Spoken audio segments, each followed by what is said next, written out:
This is what Joel Embiid had to say on a recent podcast. I'm probably the most hated guy in the league. I don't know why, because, you know, I'm just cool. Like, You're the most hated guy? I don't know what's there to hate about me. Like, It's the injuries. You know, like, I feel like a lot of people can relate to, you know, my story and, you know, what I've been through. Okay, Paul. Any truth to Embiid being the most hated guy in the league? I don't think Embiid understands what it is to be hated. I would say, like, I was hated in the NBA. Why?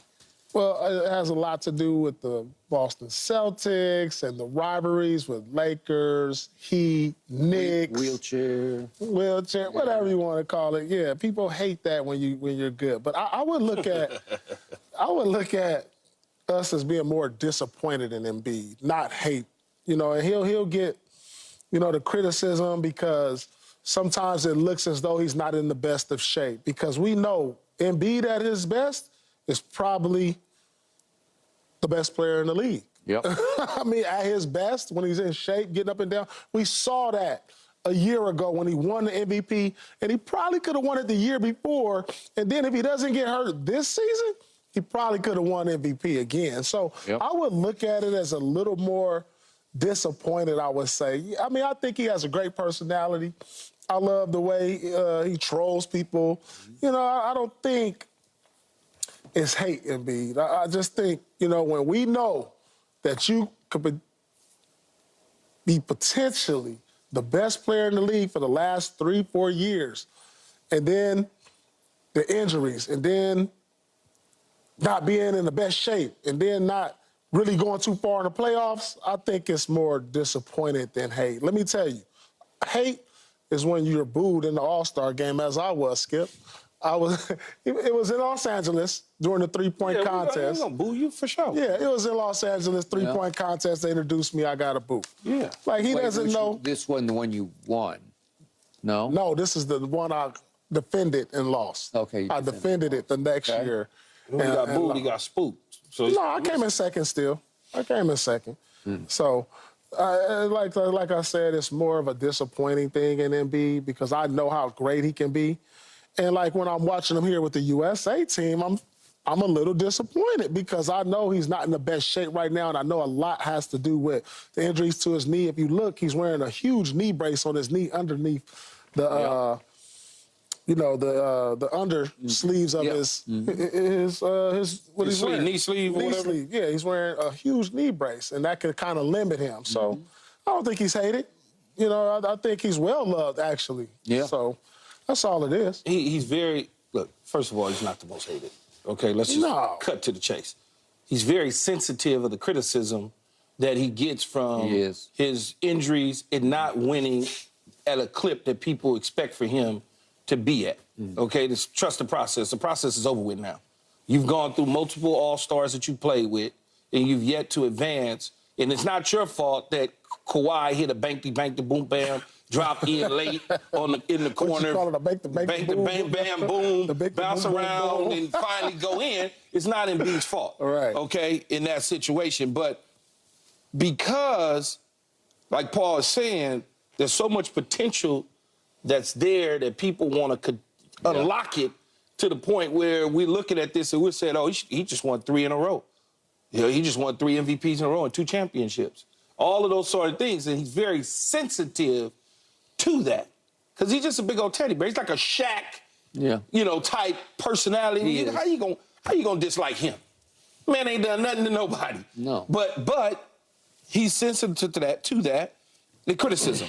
And until he wins a championship, he will be criticized, just like Jason Tatum was criticized until he won a championship. Everybody says, well, Jason Tatum did, but he didn't do this, he's not doing this. And then he wins one, and then they still try to find, well, he didn't really want the best guy. That's okay, he won one. Now you ain't got nothing else to say. In terms of the most hated guy, though, LeBron James is. No, say Jason Tatum is. You think Jason Tatum is? Yeah, I think Jason Tatum. No, I think he's the most hated on. The most hated on? That's not what we're talking about, though. No, but he's the most hated. The most criticized? Yeah. No, just people just find things to pick on about. Yeah, maybe it's a But it's criticized, LeBron.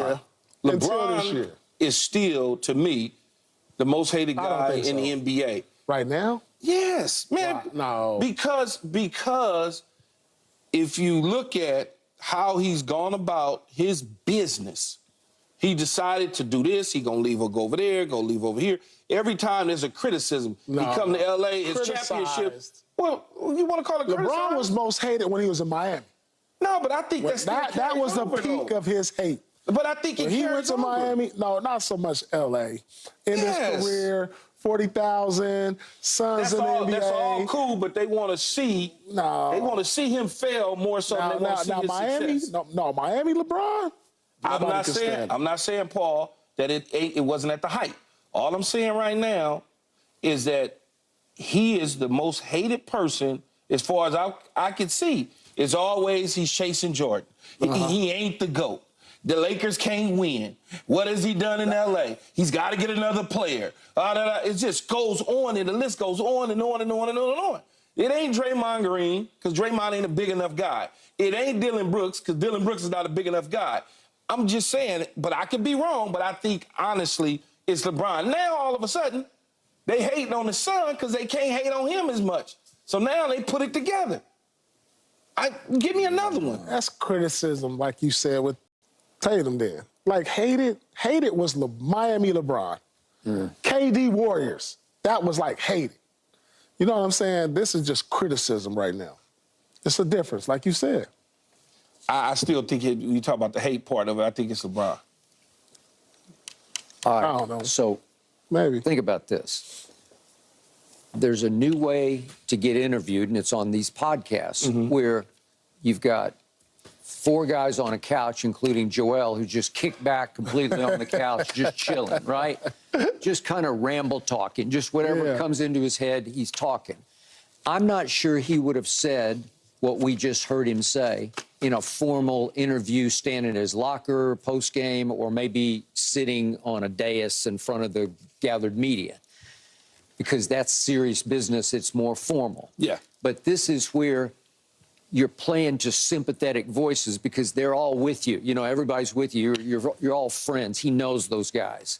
So we had the same quote come out of there, the same kind of quote come out about the Celtics. They're a super team, and Jason can have an off night and he can win, but if I shoot 5 for 20, we get blown out. We talked about that a couple of days ago. It's from the same interview.